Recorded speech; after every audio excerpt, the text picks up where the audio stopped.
sudah ada 9 hasil pertandingan babak kedua atau match kedua Liga Champion. Dan ada juga jadwal match kedua Liga Champion. Mari kita pilih-pilih klub yang paling populer dan kita bahas satu persatu. Hasil pertandingan Pafos melawan Bayern Munchen 1-5. Kita lihat sebentar statistiknya.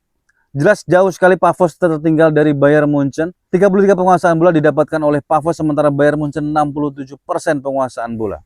Total tembakan 6 berbanding 26. Wah, jauh sekali. Sementara tembakan yang ke arah gawang 2 berbanding 15. Wah, ini juga jauh sekali ini. Oke, sementara ini adalah real line up yang dipakai oleh kedua kesebelasan. Oke, kita beralih ke hasil pertandingan yang lain. Galatasaray dan Liverpool. Wah, ini sesuai sekali sama prediksi saya yang kemarin. Galatasaray menang 1-0 atas Liverpool. Kita lihat statistiknya sebentar. Ball possession 33 dipegang oleh Galatasaray, sementara Liverpool sangat mendominasi. 67% ball possession, gila.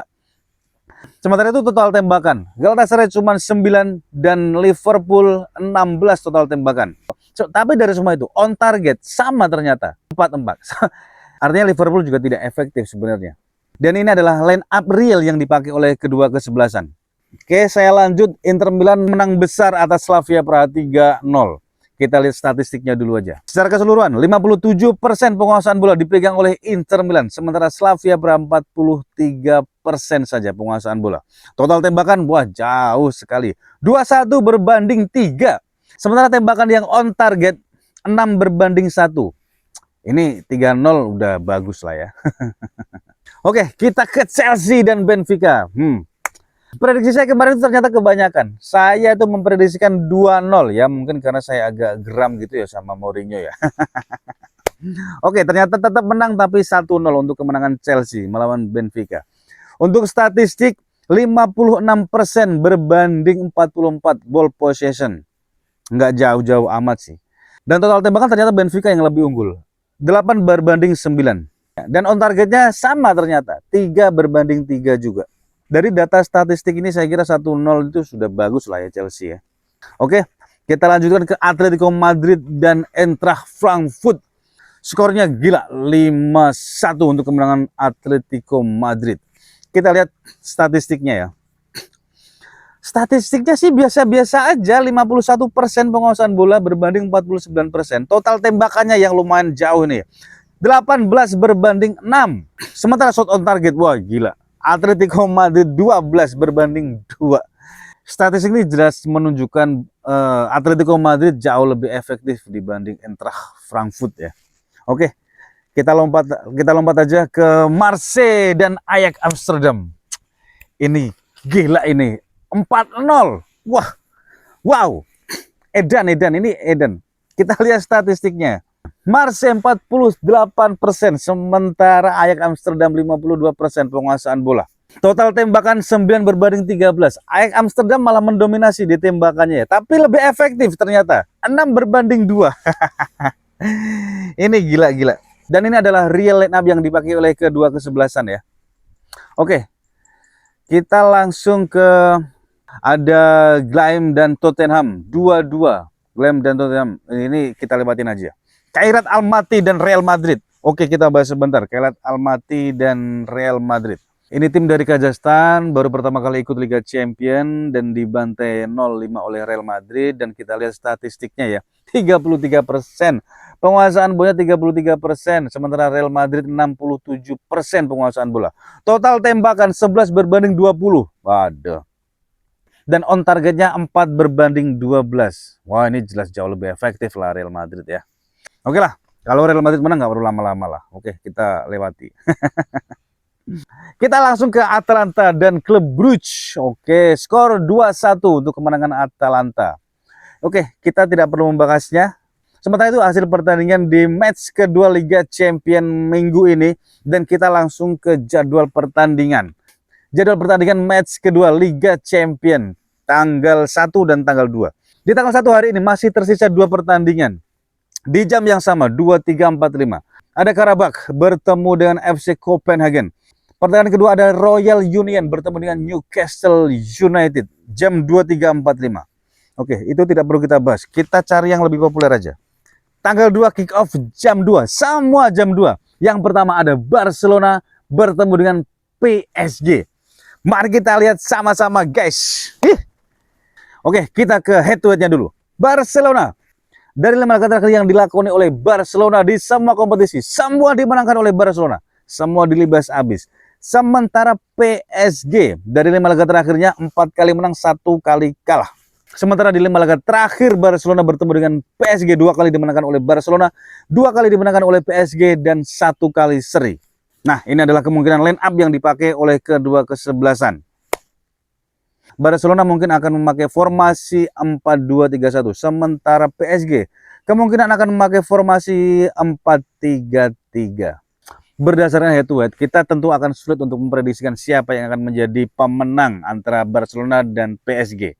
Barcelona di awal musim ini lagi bagus-bagusnya. Di 5 laga terakhir aja dia nggak pernah kalah, alias menang terus. Sementara PSG, sang juara bertahan Liga Champion. Tuh, susah nggak tuh? Tapi dukungan tetap Barcelona lah. Skornya 2-1 untuk kemenangan Barcelona.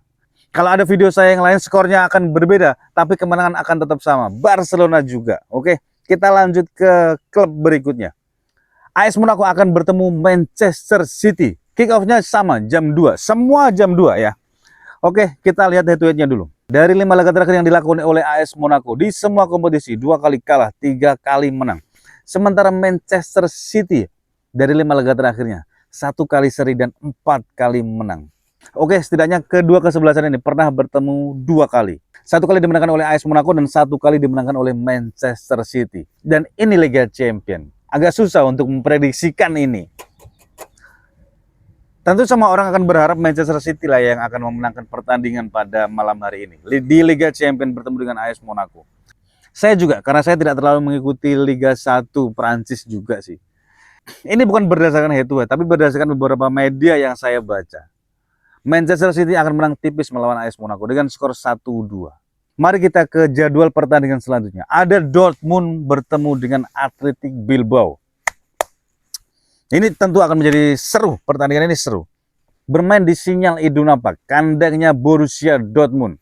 Ketar-ketir ini tentu saja ini Athletic Bilbao. Tapi kita lihat dulu head to headnya ya.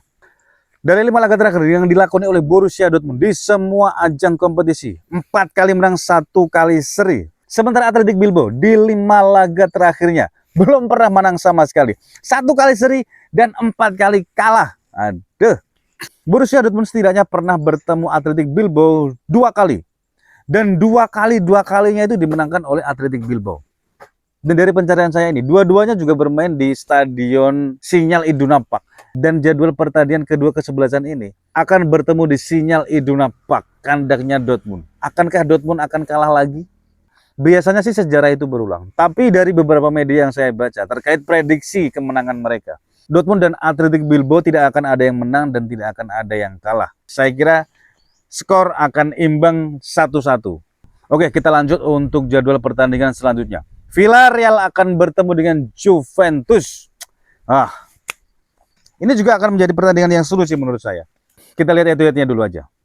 Villarreal di 5 laga terakhirnya 3 kali menang, 2 kali kalah. Sementara Juventus di 5 laga terakhirnya 2 kali menang, 3 kali seri, belum pernah kalah. Nah, Juventus dan Villarreal setidaknya 3 kali mereka pernah bertemu. 1 kali seri dan 2 kali dimenangkan oleh Villarreal. Nah, pertandingan Villarreal dan Juventus kali ini akan bermain di Estadio de la Ceramica, stadionnya Villarreal. Akankah Juventus akan kalah lagi? Menurut saya iya. Bagaimana menurutmu? 1-0 aja untuk Villarreal, oke? Dan ini kemungkinan line up yang akan dipakai oleh kedua kesebelasan. Villarreal mungkin akan memakai strategi atau formasi 4-4-2, sementara Juventus akan memakai strategi atau formasi 3-4-2-1. Oke, kita lanjut untuk pertandingan selanjutnya. Arsenal bertemu dengan Olympiakos. Head to headnya dulu. Pada 5 laga terakhir yang dilakoni oleh Arsenal di semua kompetisi, 1 kali seri dan 4 kali menang. Sementara Olympiakos di 5 laga terakhirnya 3 kali menang, 2 kali seri. Sementara itu di 5 laga terakhir antara Olympiakos bertemu dengan Arsenal, 3 kali dimenangkan oleh Arsenal dan 2 kali dimenangkan oleh Olympiakos. Wah, ini sulit ini untuk memprediksikan ini. Untuk prediksi saya kira menang si Arsenal ya. 2-1 lah setidaknya ya sama Olympiakos. Dan ini adalah prediksi line up yang mungkin akan dipakai oleh kedua kesebelasan. Arsenal mungkin akan memakai formasi 4-3-3, sementara Olympiakos 4-2-3-1. Bayer Leverkusen akan bertemu dengan PSV Eindhoven, Belanda. Oke, kita ke head to headnya dulu. 5 laga terakhir yang dilakoni oleh Bayer Leverkusen, 3 kali seri, 2 kali menang. Sementara PSV Eindhoven dari 5 laga terakhir yang dilakoninya, 2 kali menang, 2 kali kalah, 1 kali seri. Setidaknya PSV Eindhoven dan Bayer Leverkusen ini pernah bertemu 2 kali. 1 kali seri dan 1 kali dimenangkan oleh Bayer Leverkusen. Saya kira tidak banyak yang menunggu skor dari kedua kesebelasan ini. Saya juga agak susah untuk memprediksikan kemenangan antara kedua kesebelasan ini. Dan ini adalah prediksi line up yang mungkin akan dipakai oleh kedua kesebelasan ya.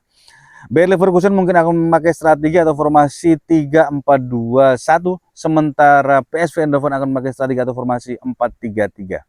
Oke, kita lanjut ke pertandingan selanjutnya. Jadwal pertandingan selanjutnya antara Napoli dengan Sporting Lisbon. Napoli, ini langsung gue dukung Napoli nih. Oke, kita lihat head-to-headnya dulu. Napoli di 5 laga terakhir, 3 kali menang, 2 kali kalah. Sementara Sporting Lisbon dari 5 laga terakhirnya, 4 kali menang, 1 kali kalah. Kedua kesebelasan ini setidaknya pernah bertemu 2 kali. 1 kali dimenangkan oleh Napoli dan 1 kali seri. Dan kali ini akan bermain di Stadion Diego Armando Maradona, stadionnya Napoli. Masa ya Napoli nggak menang? Menang lah, tipis-tipis mah menang lah. Tapi saya kira menang, pokoknya menang lah. 2-0 layak lah ini. Oke, sementara itu dulu. Hasil dan jadwal pertandingan Liga Champions match kedua. Sementara itu dulu. Nantikan berita-berita selanjutnya. Kita bahas apa saja terkait sepak bola, terutama bola-bola dunia, klub-klub yang terkenal, dan gosip-gosipnya. Hanya di Omong Kobot, kita jumpa lagi. Salam Omong Kobot.